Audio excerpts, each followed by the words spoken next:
So many of those guys were innocent of any crimes.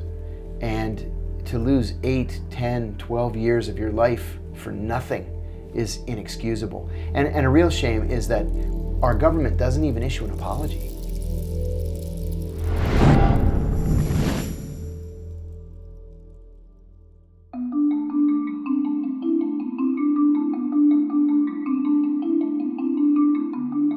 I'm going to meet John Kiriakou, who's a former CIA case officer. He just got out of prison after spending 2 years in federal penitentiary, and he's the only person who's been prosecuted in connection with the CIA's enhanced interrogation program. Not for participating in it, but for revealing classified details about it.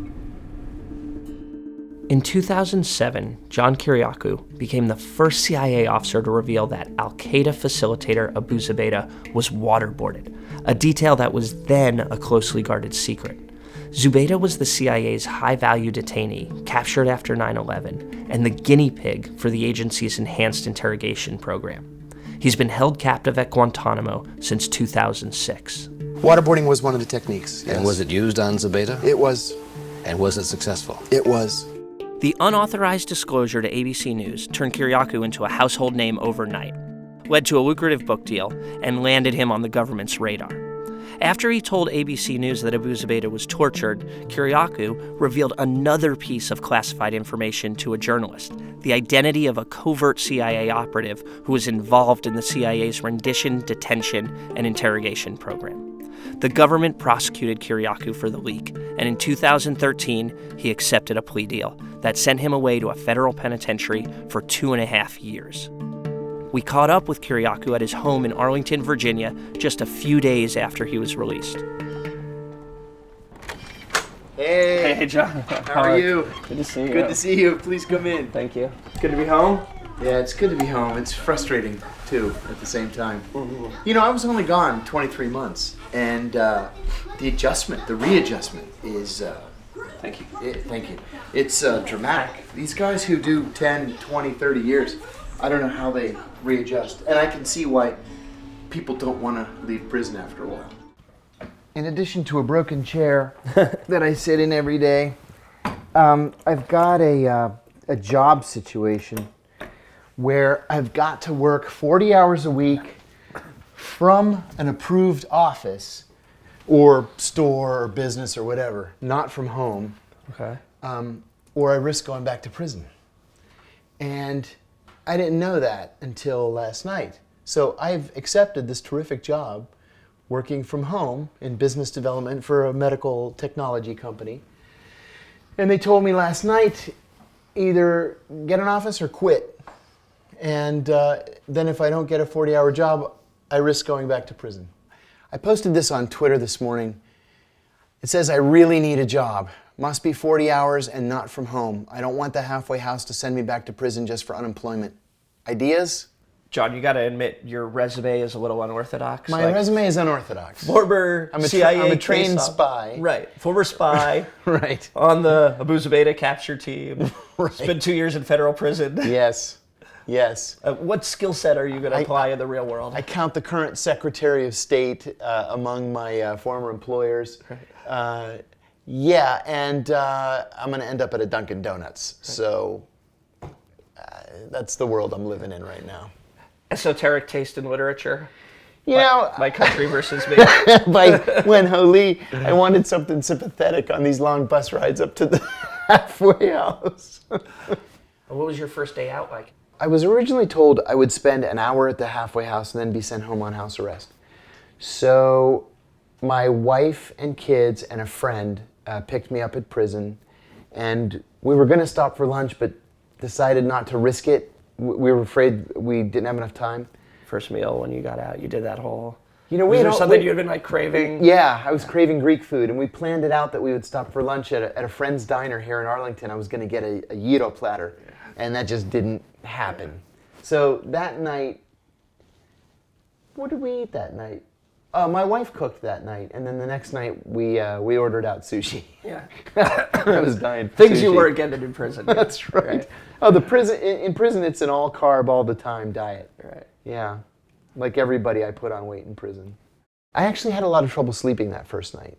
You know, it's funny, you get used to this steel slab with a thin mattress on the top, and you get used to the sound of keys jangling all night long as the corrections officers walk through your cell counting people. And it's so quiet here. It's so quiet, and prison is so incredibly loud, in part because it's so incredibly overcrowded. I mean, this is federal prison. Yeah. You're in there with, you know, Oh, yeah. some of the worst. Oh, yes. Right? Yeah, this is a common misnomer. This was no Club Fed. This was no, you know, camp with a 3-hole golf course, and this was real prison, honest to God prison, with walls and concertina wire and, you know, the whole thing that you see on MSNBC at 11 o'clock at night. In terms of survivability, did you like fall back on your training? Oh, like, yeah. Did you use your CO skills? In fact, I've written the first draft of a book called Doing Time Like a Spy, How the CIA Taught Me to Survive and Thrive in Prison. So you wrote this by hand in prison. Yeah. No access to a computer, no access to even a typewriter. What I did is I relied almost solely on my CIA training. I made strategic alliances, for example, from the minute I got there. And there was some serendipity involved too. I was a little nervous because I wasn't sure, you know, what I should do, where I should go, where I should sit. So I kept to myself the first couple of days, and I allowed people to come up to me. And so I ended up becoming most friendly with the Italians. And I don't mean just people with Italian names, I mean the Italians. Right. And you know, all 5 families were represented there, as well as northern New Jersey and New England. And we hit it off famously. I was in prison about a week when Louis Farrakhan made a very supportive statement. And so that made me good with the Muslims. So in terms of like the racial politics, that helped you? It helped me greatly. Most Muslims in prison are not necessarily religious Muslims. Muslims in prison are more of a gang than a religious group. So that sort of guaranteed, that expression of support from Farrakhan sort of guaranteed no problems for me on that front. Because I was not a rat or a child molester, I was embraced by the Aryans.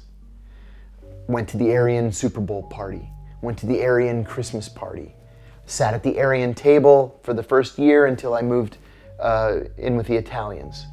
And so, you know, I formed these strategic alliances that really made the time much easier than it otherwise could have been. There's only one group that I actively ostracized and stayed away from, and that was the child molesters. Nobody associates with the child molesters except other child molesters, and I kept away. The government alleged that Kiriakou was a prolific leaker, disclosing classified information to journalists about the CIA's enhanced interrogation program on numerous occasions between 2007 and 2009. Do you ever just think, like, this is crazy? Yeah. Like, I helped capture, like, some of the top suspects in the global war on terror, and now I have to report to a parole officer? What's crazy to me is what my attorneys initially described to me as selective and vindictive prosecution. That's an actual legal term. And there are supposedly laws to protect people from being the subject of vindictive and selective prosecutions. My attorneys believed, and I believe, that I was a victim of a selective and vindictive prosecution. I think that the Justice Department has been incredibly hypocritical in leak cases. I mean, Washington operates on leaks. And the truth of the matter has turned out to be if it's a supporter of the president leaking, or the leak makes the government look good, you're good to go. If your leak is critical of the government, or the government wants to punish you in some way, then they prosecute you. The last 3 directors of the Central Intelligence Agency have leaked prolifically. And in one case, Leon Panetta, former DCI Leon Panetta, did exactly the same thing I did. where he outed the Navy SEAL that led the Bin Laden raid. But he said, "Oh, my bad. It was an accident," and he's free to, cash his $6 million book advance. Yeah. Well, I'm prosecuted and go to prison and lose my pension and everything. Can I offer you guys a cup of coffee? Sure, that'd be great. It's decaf. Is that all right? John, can you talk me through what was happening in Pakistan in 2001 and 2002? Sure. I was working from headquarters on September 11th, and my God, I wanted to avenge, like everybody, I wanted to avenge the 9/11 attacks. So I volunteered to go overseas. In the days when our official relationship with the Pakistanis was very close. It was very close, very warm, very cooperative. We did a lot of good work together, and I came to really like and respect my Pakistani counterparts. After the fall of Tora Bora, most Al-Qaeda fighters that had been in Afghanistan had fled to Pakistan. So our job was to figure out where they were hiding and to try to capture them. Well, when I first arrived, my boss told me to come up with a plan to take down an Al-Qaeda safe house. Well, I had training, of course, but I had never actually taken down a safe house. I came up with this plan. We had an informant who slipped us an address of a suspected safe house, and just to try it out, we hid it at 2 o'clock in the morning. And we caught some Egyptian Islamic Jihad guy hiding out, and he had escaped from Afghanistan. So we said, hey, we had some success. We tried it again a week later. We caught a couple of Tunisian teenagers who had gone through the training in Afghanistan and had slipped into Pakistan. So this was a workable formula.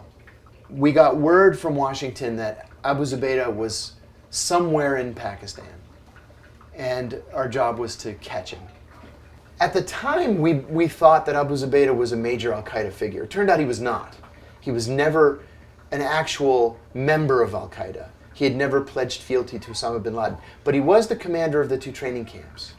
And we hadn't captured any major Al-Qaeda leaders. We had only killed one. We had killed Mohammed Atta in a bombing in Tora Bora. So we went after Abu Zubaydah. We were able to get it down to 14 different sites. The day before the actual operation, we went to each one of these 14 sites, and just coincidentally,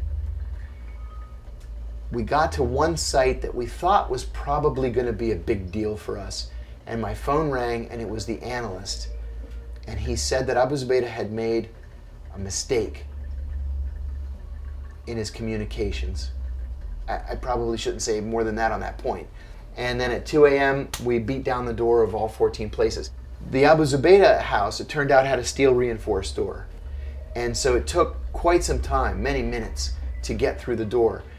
By the time we got through the door, Abu Zubaydah, a Syrian bomber, and Abu Zubaydah's bodyguard had made it to the roof of the house. And they were jumping to the roof of the next house to try to escape.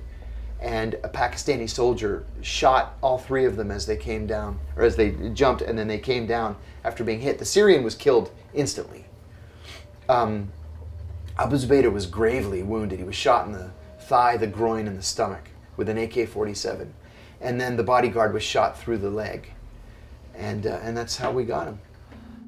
Zubaydah was then whisked away to a CIA black site prison in Thailand, where he became the first high-value detainee subjected to the so-called enhanced interrogation techniques. Your job was to capture. Yeah, my job was to capture. A plane would invariably fly in from where, I don't know, to where, I don't know. And we would load them on the plane and never see them again. The agency had no training program in interrogation. We had never done interrogations before. And interrogations, we learned the hard way, are something that you just can't wing. You have to be trained. That's why the FBI over the years has been so much more successful. Believe me, I hate complimenting the FBI, but they're really good at what they do. And the CIA wasn't, at least not in 2002. And so they made a lot of mistakes. I know that you have been an outspoken advocate against torture and the enhanced interrogation techniques even before you went to prison. Mm-hmm. Now, having actually been incarcerated and been a prisoner yourself, has it changed your perspective at all? Has it deepened your resolve? It's deepened my resolve, and it's also exposed to me what a problem prison conditions are and how necessary prison reform is in this country. We should be ashamed of ourselves for the state of our prisons. We really need to learn from our European allies how to incarcerate people. What do you do next? How do you pick up the pieces? You're a felon, right? Yeah, I'm a convicted felon, so I lost my pension, I can't vote. I'm under the control of the Bureau of Prisons for the next 3 years. I'd like to eventually end up at a think tank. I'd like to write and speak and teach, maybe do some TV news commentary like I did before I was arrested, but I think it's going to take a little bit of time. Kiriakou's job fears were never borne out. Not long after our interview, the halfway house relented and said he could work for the medical technology company from home. And it doesn't look like he'll have to wait too long to hook up with a think tank. Kiriakou told us he accepted a job as an associate fellow with the Institute of Policy Studies, where he will cover torture, intelligence policy, the Middle East, and prison reform.